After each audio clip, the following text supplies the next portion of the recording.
इस वीडियो में हम पढ़ेंगे वही चतुर्भुज, उनके बारे में कुछ प्रश्न करेंगे। सबसे पहले हम शुरुआत करते हैं समांतर चतुर्भुज के बारे में। क्या समांतर चतुर्भुज? समांतर चतुर्भुज के बारे में कल पढ़ा था, आज फिर से हम दोहरान कर रहे हैं। क्या समांतर चतुर्भुज? ये देखो, ये मैंने एक चित्र डायग्राम बना हुआ है। एपी बराबर में CD, यानी कि सम्मुख भुजा एक दूसरे के बराबर है। एपी बराबर में ये समांतर का चिन्ह है। BC बराबर में AD, BC बराबर में AD, ये भी समांतर का चिन्ह है। क्यों है? सम्मुख भुजा समान और समांतर होती हैं। यहाँ पे मैंने कोणों को बराबर दिखाया हुआ। DAB, कंफ्यूज मत होना बेटा, कोण कैसे बनते हैं? DAB, यानी कि इनसे मिलकर हम केवल कोण A नहीं लिख सकते, कोण A हम नहीं लिख सकते। कोण BCD ये, और कोण ABC, कोण ADC आप समझ गए होंगे। जो ये बीच में है ये समझो आप, AC, ये B, ये D। तो सम्मुख कोण क्या होते हैं? बराबर, यानी कि ये कोण के बराबर ये वाला कोण और इस कोण के बराबर ये वाला कोण बराबर होता है। विकर्ण समद्विभाजित ये OC और BO OD ये विकर्ण के समद्विभाजित है। हम इस प्रकार से लिख सकते हैं। ये क्या दिखाया? आसन कोणों का योग 180। मेरा कहने का मतलब है ये दो कोण एक दूसरे के आसन कोण हैं, तो मैंने इनको जो बीच में है वो मैंने ध्यान से थोड़ा गहरा करा हुआ रेड कलर से, तो ये 180 डिग्री हो जाएगा। B और C को जोड़ा है तो ये 180 डिग्री COD, यानी कि साफ साफ कहने का मतलब ये है कि आसन कोण है और आसन कोणों का योग कितना होता है? 180 डिग्री। अब हम आते हैं क्वेश्चनों पर, हमारे क्वेश्चनों पर। कि आपको किस प्रकार के क्वेश्चन मिल सकते हैं, उन्हें अटेंड कैसे करना है वो। मान लो कि आपका जो पहला क्वेश्चन है इसमें आपको चित्र दिख रहा होगा, ये चित्र को ध्यान से देखिए। y बराबर में 100 डिग्री। मैंने क्यों लिख दिया y बराबर में? जब भी आप प्रश्न करो एग्जाम के अंदर, आप लिख दो और लिखने के बाद में आपको डब्बे के अंदर कोष्टक के अंदर चूकी लगाकर आपको कारण लिखना है। कारण लिखोगे अच्छे नंबर आएंगे। y बराबर में 100 डिग्री। ये y बराबर में 100 डिग्री क्यों है? क्योंकि ये इसके सामने वाला कोण है। तो x प्लस 100 बराबर में 180 डिग्री। ऐसा क्यों? क्या ये x है, ये 100 है, ये एक दूसरे के क्या है? आसन कोण। आसन कोण है तो हम जानते हैं कि आसन कोणों का योग कितना होता है? 180 डिग्री होता है। इसलिए मैंने लिख दिया x प्लस 100 बराबर में 180 डिग्री।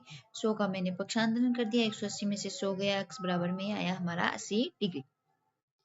ये क्या चीज है? देखो, दो समांतर रेखाएं आप देख रहे होगे, ये दो समांतर रेखाएं हैं। ये देखो, दो समांतर रेखाएं जब एक को एक तिर्यक छेदी रेखा काटती है तो हमें कोण मिलते हैं। संगत कोण, अंतः कोण, एकांतर कोण। तो ये क्या है? ये और ये संगत कोण है। संगत कोण का मान क्या होता है? समान होता है। इसलिए z बराबर कितना आ गया है? 100 डिग्री। मैं उम्मीद करती हूँ आपको पहला प्रश्न समझ में आया होगा। अब बारी है दूसरे नंबर प्रश्न की। हो सकता है आपको इस प्रकार का प्रश्न न दे के आपको इस प्रकार का प्रश्न एग्जाम में दे। देखिए दूसरे प्रश्न के चित्र।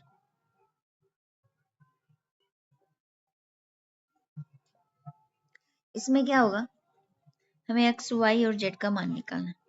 देखो, ये आपको एक सरल रेखा दिख रही होगी, ये एक सरल रेखा है। चूंकि हम जानते हैं, हम पढ़ते आ रहे हैं, छठी सातवीं कक्षा में भी हमने पढ़ा होगा कि एक सरल रेखा में बने हुए पूरे कोण का मान कितना होता है? 180 डिग्री। 180 डिग्री में से ये कितना डिग्री है? 70 डिग्री है। तो ये बाकी बचा हुआ कोण हमें ज्ञात करना है। तो हम जानते हैं 180 डिग्री, इसलिए 70 प्लस ABC आपको जानते होंगे। मैंने ABC क्यों लिखा है? 180 डिग्री, 70 का पक्षांतरण कर दिया और हमारा 180 में से 70 घटाने के बाद में 110 डिग्री आया। फिर ये अगर 110 आया है तो इसके सामने वाला कोण कौन है? कोण D वाला है, तो यानी कि y है और y का मान 110। और चूंकि आपको कारण लिखना है, भूलना नहीं है, सम्मुख कोण कैसे होते हैं? समान होते हैं। फिर आप ये चित्र देख रहे होगे, इस आकृति के अंदर भी आपको दिख रहा होगा कि ये क्या बन रहा है? एक त्रिभुज बन रहा है। हमें 40 ये मान पता चल गया, ये मान हमें पता चल गया। हमें किसका मान निकालना है? अक्ष का।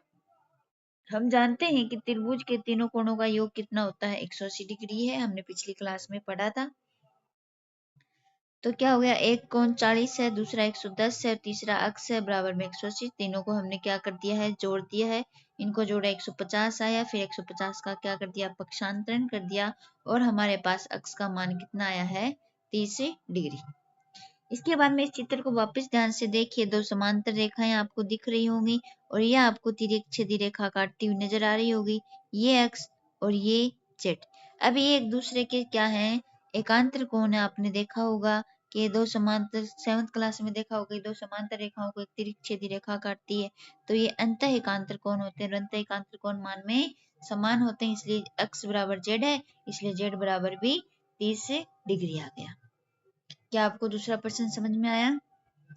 अब हम तीसरे प्रश्न में आते हैं। देखिए तीसरे प्रश्न के चित्र को ध्यान से।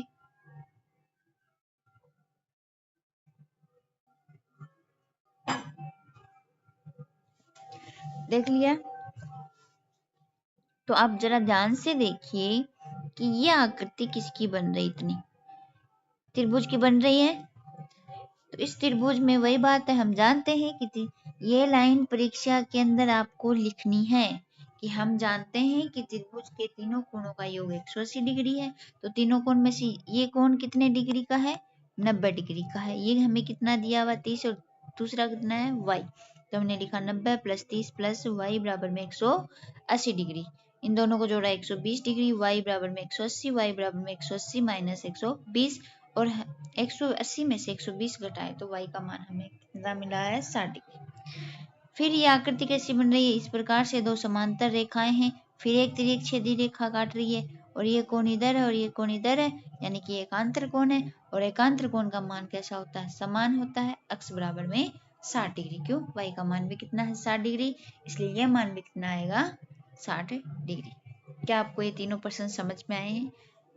एक बार और आप क्लास को थोड़ा पीछे करके वापस इन तीनों प्रश्नों को समझ लीजिए। चलो हम आगे बढ़ते हैं प्रश्न।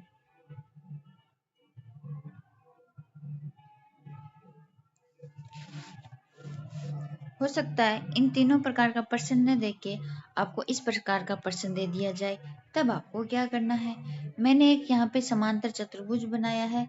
इसमें आपको दिख रहा होगा ABCD एक समांतर चतुर्भुज है और इस समांतर चतुर्भुज में मैंने भुजाओं के मान दिए हैं। देखो ये 6x + 1 है, ये 27 है, ये 3y है और ये 37 है। तो आपको चूंकि हम क्या जानते हैं, समांतर चतुर्भुज में सम्मुख भुजाएं कैसी होती हैं? समान होती है। चित्र दिख रहा है ना आपको स्पष्ट रूप से? तो देखो ये AB भुजा के समान भुजा कौन सी है? CD है। तो मैंने यहाँ पे लिख दिया AB बराबर में CD। और आपको भी एग्जाम में अगर प्रश्न आता है तो आपको भी ऐसे ही प्रश्न को करना है। तो AB बराबर में CD। AB कितना दिया हुआ हमारे पास? 6x + 1 दिया हुआ है और ये हमारे पास कितना दिया हुआ है? 37। तो मैंने क्या किया, इन दोनों भुजाओं को बराबर रखा, तो इनके दोनों मानों को भी मैंने बराबर रखा। 6x बराबर में 37 - 1 और 37 में से 1 गया 36 और चूंकि ये 6 गुना में है तो कहाँ चला गया? भाग में। और 36 में 6 का भाग देने पर कितना आता है? 6। ये हमारे किसका मान आया है? x का। उसी तरह हम जानते हैं कि आमने सामने की भुजाओं का जोड़ा समान होता है। तो यानी कि अगर ये भुजा समान है तो इसकी भुजा ये वाली भी क्या होगी? समान होगी। यानी कि इस भुजा का क्या नाम? BC, इस भुजा का नाम है AD। तो BC बराबर में AD। BC का मान हमें कितना दिया हुआ है? 27 बराबर में 3y।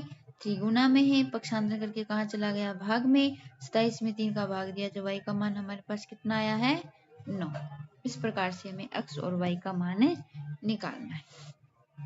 हो सकता है प्रश्न इस प्रकार से ना आके हमें इस प्रकार से है, यानी कि हमें भुजाओं का मान न देके हमें विकर्णों का मान दे दे, तब हम इस प्रश्नों को कैसे अटेंड करेंगे देखते हैं।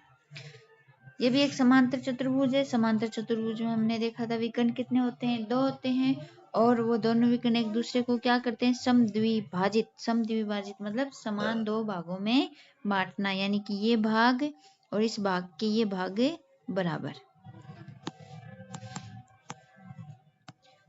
और ये भाग और इस भाग के ये वाला भाग बराबर। इस प्रकार से प्रश्नों को करते हैं।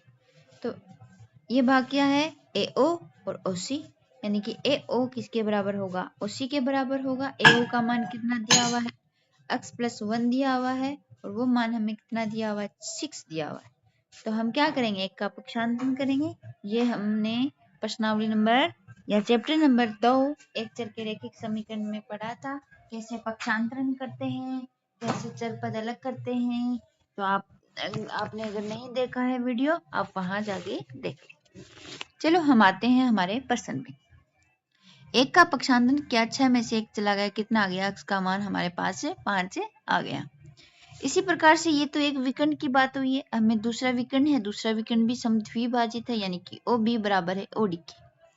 24 बराबर में 2y, 24/2 बराबर में y, y 2 क्यों? क्योंकि ये गुना में था, पक्षांतर करके कहाँ चला गया है? भाग में। 24 में 2 का भाग लगाया, कितना आ जाएगा? 12। ये तो आप जानते होगे भाग लगाना। तो ये हमारा ये प्रश्न भी कंप्लीट हो सकता है अगर कठिन प्रश्न आए तो हमारे पास इस प्रकार का भी प्रश्न आ सकता है कि ऐसा चित्र आ जाए, हमें उसमें निकालना है। ये तो लग ही नहीं रहा है कि ये समांतर चतुर्भुज है या नहीं है। तो ध्यान से देखो मेरे बच्चों, इसमें क्या है? इसमें आपके पास 2 समांतर चतुर्भुज छुपे हुए। क्या आपको एक रेड लाइन दिखी है? इसी प्रकार से एक ग्रीन लाइन के अंदर आपको दूसरा समांतर चतुर्भुज दिखेगा थोड़ा सा। तो ये 2 समांतर चतुर्भुजों का क्या है? जोड़ा हुआ है। हमें अब यहां से देखना पड़ेगा। देखो एक चतुर्भुज का क्या नाम है? ABCD और दूसरे का नाम है EFGH। अब देखो मैंने आप यहाँ पे गौर करोगे कि मैंने ये MM क्या लिखा है? मैंने इस D कोण को कोण M कोण D लिख दिया। अब आप कहोगे कि आपने इसको ADC क्यों नहीं लिखा? अब देखो ऐसे मैंने केवल कोण D लिखा होता तो ये गलत होता। M लिख देने से हम समझ जाते हैं कि अच्छा ये इस कोण की बात हो रही है, चाहे ये लिख दो चाहे ये लिख दो, ठीक है। चलो आओ, तो यहाँ पे क्या लिखा हुआ है? कोण M, कोण M, कोण D, M कोण C बराबर में 180 डिग्री।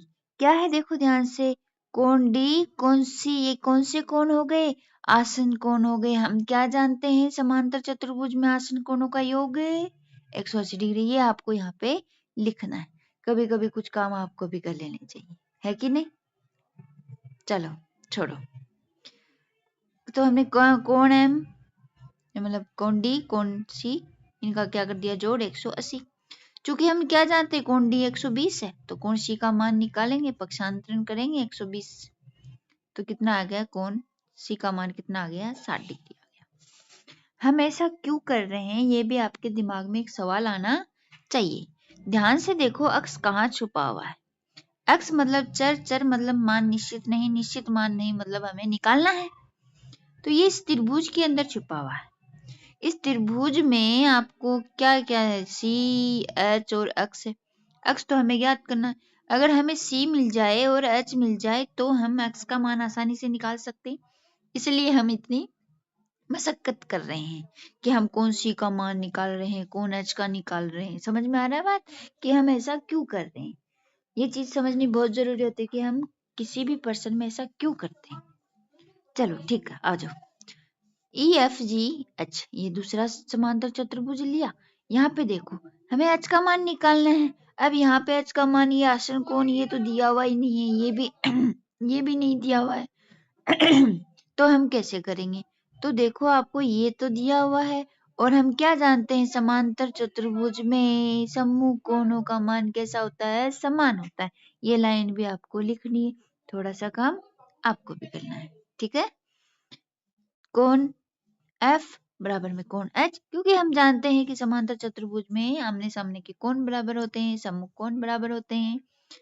तो H का मान भी कितना आ गया? 70 डिग्री। अब जो हमें X का मान चाहिए था उसके लिए हमें C और H का लाना था और हमने ये कर लिया है। C का भी आ गया और हमारा H का भी आ गया। अब हम इस त्रिभुज पर ध्यान से गौर फरमाते हैं। हमारे C का मान कितना आया है? 60 डिग्री। H का मान कितना आया है? 70 डिग्री। बोलो साथ में। निकालना किसका मान है? X का। तो त्रिभुज बन गया ये हमारा। तो और ये भी आपको ही करना है। क्या लिखना है यहाँ पे? लिखना नहीं भूलना है। हम जानते हैं कि त्रिभुज के तीनों कोणों का योग कितना होता है, 180 डिग्री। तो यहाँ पे हमने लिख दिया x, एक कोण x है, दूसरा 60 है, तीसरा 70 है, और इनका क्या करना है, योग। क्यों करना है, क्योंकि हमने लिखा ऊपर कि 180 डिग्री होता है। त्रिभुज के तीनों कोणों का योग कितना होता है, 180 डिग्री। 60 और 70 कितने हो गए, 130 हो गए। 180 बराबर में चल रहा है, x बराबर में 180 में से 130 का पक्षांतरण कर दिया है, और 180 में से 130 जाएगा तो कितना बनेगा, 50 डिग्री। इस प्रकार से हमने प्रश्न किया है। अब आप थैंक यू, और देखो, पढ़ो और हंसते रहो। चलो ठीक है, बाय बाय, पढ़ो।